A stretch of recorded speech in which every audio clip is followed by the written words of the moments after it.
Welcome back. Now it's time for us to talk to our special guest for today.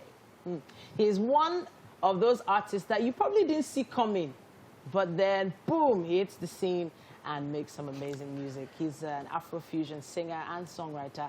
Buju is in the building. Hi. Hey. What's And the crowd goes wild. So you know, Hi, Titi. when I first heard your name, Buju, the first thing that came to my mind was Buju Banton. Yeah. And so I just wonder, did he influence your name, or it was something you had come up with before even finding out about his existence? First, yeah, I knew Buju Banton existed even before I started making music. My dad used to keep like dancehall and reggae classics. I CDs a lot, and so like it was a thing I was used to, just hearing him like bump dancehall music and reggae music a lot. But for me, Buju is an acronym for Beauty Underneath Just Understood. Wow. Beauty underneath Just understood. Was And that also inspired by Waje's words aren't just enough? No, it wasn't anything like that. I'm a writer, so like I was writing a poem, and I was trying to talk about how I've been singing for a while and how and everybody thought it was something beautiful, and I just keyed into it and finally understood that I could actually change my life with it. Because at the time, I think I was doing my IT, you know, computer science technology, still in the university and everything. So yeah, it was really sweet for me.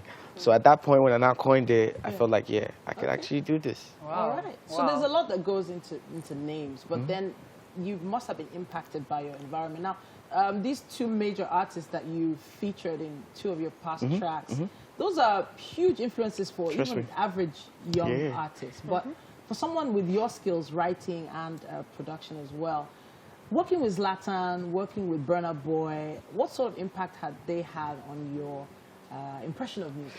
Firstly, Burna was more like a mentor to me before I even met him. You know, before I even started making music, you know, it was like 2012 was the first time I ever listened to Burna Boy. And since then, like, I've been not just a fan, a stan. I think it's like, I was in SS2. Okay. Yeah. High school.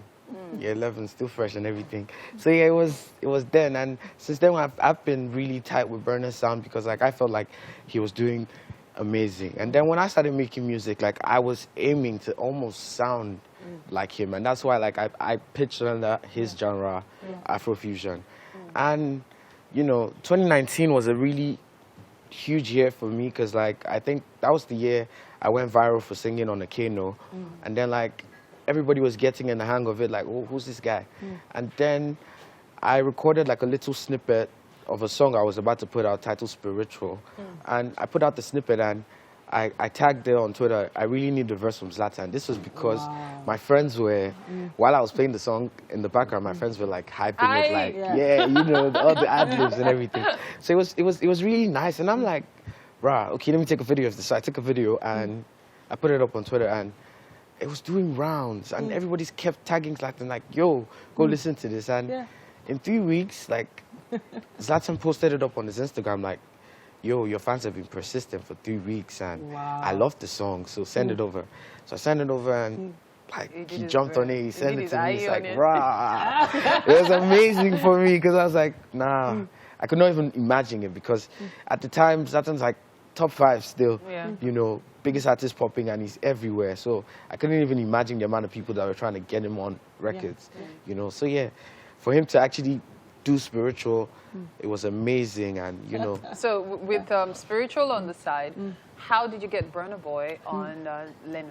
Okay, so this was amazing, yeah, because after I dropped Spiritual, like I went on to drop like 2 other records, Lenu and Ohima. So I dropped Lenu, and Lenu was just one of these records that I'd play after performing Spiritual, you know, so yeah. But it was lucky in December, I think Burna was in the country, and when I met him, this is what he told me. He's like, yo, I heard your song while I was out partying, and he's like, it made me feel like I was floating. So it's like, and he's like, you know, like, it's like, I asked like, who sang the song? I was like, nobody knows. Everybody around is like, we don't know. Okay. It's like, he said in the club they played the song 4 times. Wow. So that was how bad he loved it. So it made me feel like I was even playing with this record. So like how is that the record that really made you? Now it made me feel very special about everything, and I was really gassed because he was someone I looked up to, like musically and you know everything. So yeah, for him to actually now resonate with the record like that and then call me over and all. All right. It was amazing. So honestly, that story, there's probably so much more to that story and how you went into the studio and so much more. But let's touch on So Lovely. Just came out, what, a month ago? Yeah. Came out December 3rd. Yeah. Thereabout. All right. Talk to us about that. It's been a long hiatus of since Lenu. I really didn't put out anything like except a couple features and that. So Lovely was this record like I made sometime in like September. Okay. You know, during the pandemic and everything. Yeah. So like I was just freestyling with my producer in the studio. So I made the record. It's that record I wanted everybody to feel a lot of confidence. That you could move up to anybody and talk to anyone. You know. Now we have a clip that we would like to show you so you know exactly who we're talking about. Yes.